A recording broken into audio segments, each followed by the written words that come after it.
Thank you, Edward. Thank you so much. We need to try really hard not to laugh our way through. Yes. Because we have to be quite serious about some things. And also, I've got a long list of questions. Thank you. So anything we don't fit in, have you prepared much for your preach? Because if you haven't, we could just carry on. No, I have something to speak at some point. So. Okay. Well, I've got a little clock to watch. Yeah. So, so thank you. I want to talk first about the crisis in Africa a little bit.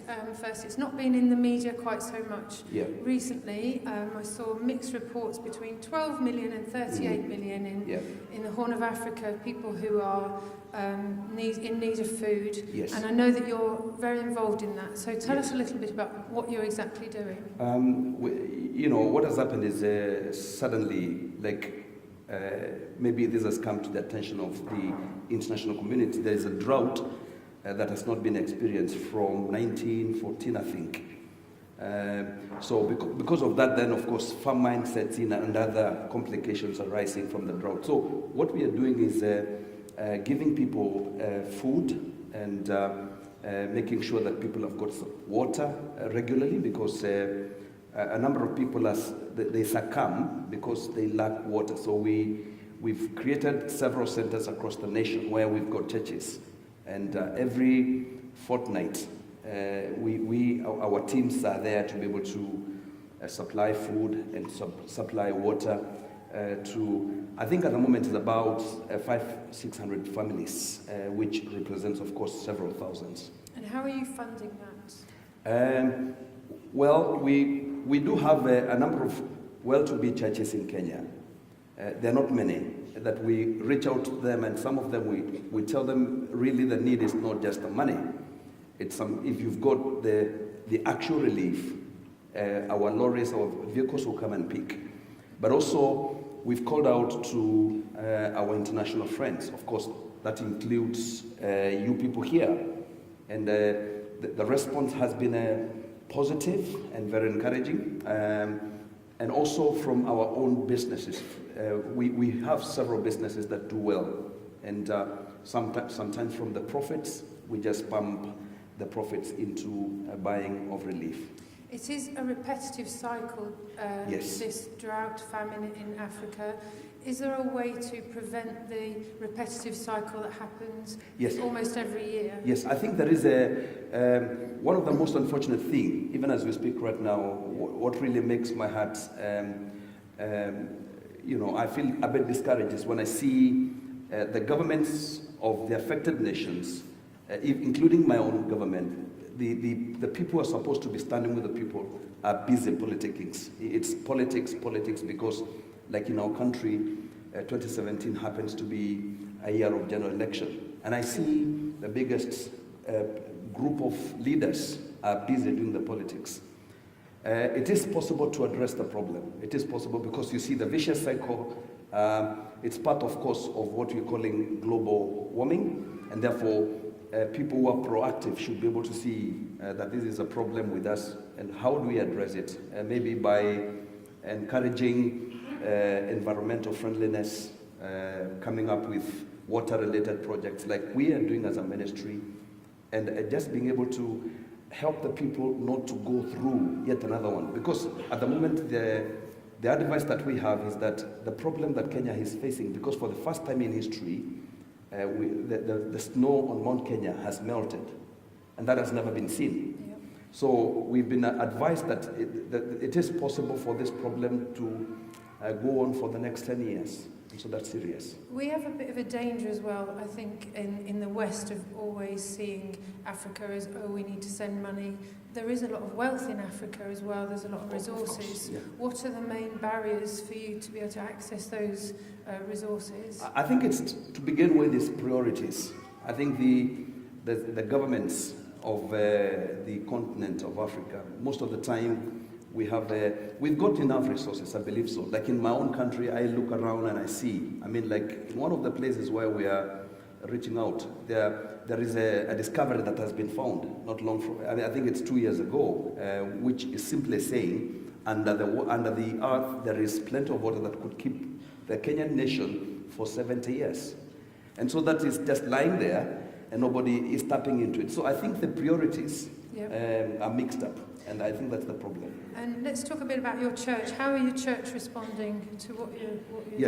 Yes, you know, like ourselves, even our response is not emanating from, we're not just, a charitable organization. We are responding because it's a way of preaching the gospel. We feel we've come in a place to bring the love of the Lord Jesus and to make him famous in whatever setting, and suddenly a problem has come to us. So we tie our response to the preaching of the gospel.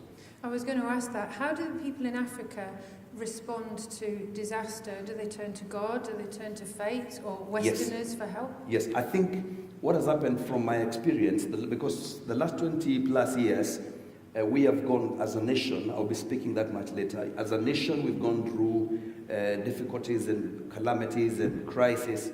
And from my personal experience, I realize the first place where people run to is God. You know, and I think even the levels of faith, the levels of believing God, the levels of just the awareness of the supreme being, even in some of these places, it's another level. Because even when we, for example, like in some of the places where the gospel has not been preached, we have given people food. And it's been amazing for me to hear the conversation back, because some people have said, if God can come in the form of bread, then this is a true God. So you find that they see the intervention as God coming to their aid. Yeah. And is it growing faith in your church as well with people? I tell you, one of the greatest things, and this is why for me many times there is a tension between when do I say this, that is a crisis or an opportunity, because every time we have a crisis, it's been an amazing opportunity to see the advancement of the gospel. I have seen the work of the gospel just advancing. I've been amazed by the numbers of people that are turning to faith, believing in Jesus Christ, and helping to either start new churches or joining the existing churches. So I look to every opportunity, I look to this crisis as an opportunity through which God will do something in terms of advancing his kingdom. So in terms of us supporting, what do you need? What do we pray for? Yes. Money is not just the answer. Exactly. It is a big answer. Exactly. I think the greatest thing is this morning I'll be speaking on prayer. I think the greatest thing that we can be able to get from our brothers and sisters from the West is prayer, because the truth of the matter is some of the problems we are facing are bigger than what we would think in terms of resources, accessing resources from our friends. I think it's really asking for brothers and sisters to keep on praying with us, but of course there is a need to practically be found doing something, and therefore that is now where we also look to any available resource that can be able to be channeled and to help to alleviate the problem. Plus, I would also say sometimes we also need people with expertise who can be able to come and, because like some of the programs that we have, like the last couple of months, we have been doing major water projects. And so it would be amazing if we had some brothers and sisters who've got that skill, engineering and others, who can be able to come and stand with us and help. What kind of skills do you need? Because there might be a few people here. Yeah. Engineering, people that with water-related engineering, people who can be able to help us with things like power, that is solar, green energy, medical, because we are encountering so many people with issues that require follow-up and medical advice.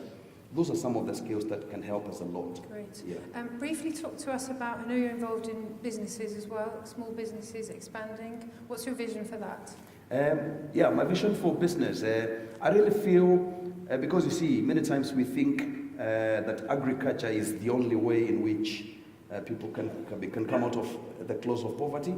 But I think for the last couple of years, maybe close to about 30 years, we have, Frida and myself have been able to start small businesses that have grown to be able to become enterprises that are helping a number of people to get employment, but also as a source of revenue, which has helped us to, again, multiply the same businesses. So for me, I feel the kingdom element businesses will have when we talk about the empowerment of people, in the continent of Africa. I think small scales businesses that of course are backed up with knowledge and skill and everything else, these will become very instrumental in helping people to come out of the problem of poverty. So we've had the joy of starting from nowhere and really seeing businesses that are thriving right in the central CBDs, that is the central district, business districts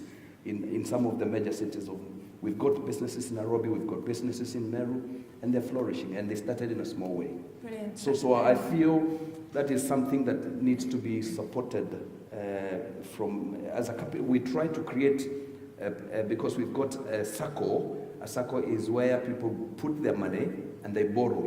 I bring my money, you bring your money in a pot, and in accordance to your business plan, you're able to borrow the money and you pay with a little interest. Yes. I think that is a way forward. Brilliant. Yeah. That's brilliant. Yeah. One last thing that I wanted to ask you, is there any hope for the English people dancing? Oh my because goodness. we don't do it quite so well. And I thought maybe it was an anointed thing that we were missing out on. Yeah, I think that is a very good question, Joe, because I think, that was on my list. yeah, that's interesting. One of the things I do not understand, because the English people is like they don't, because the African beat is you just listen, and when you listen, you just keep to the tempo. Now, for me, I have. Can't do that. We Yes, found that quite tricky. in fact, they miss not only with their hands, they even miss with their foot. So it's like they're everywhere. And I'm just thinking, I think one of these days when there is a conference, we need to bring out some guys who can be able to come and help train. Here you are. Well, yeah. this is a conference type thing. We can do it. We've got half an hour. Yeah. Lovely. Thank you, Edward. Thank you so Fantastic, much. Joe. One last thing.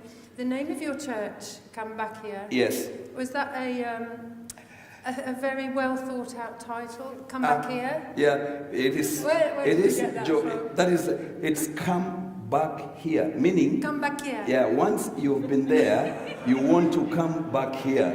So maybe we need to change the name of our church, stay in Norfolk. That's it. That's it, Joe. Bless you, Edward. Thank you so much. Thank you. Bless you.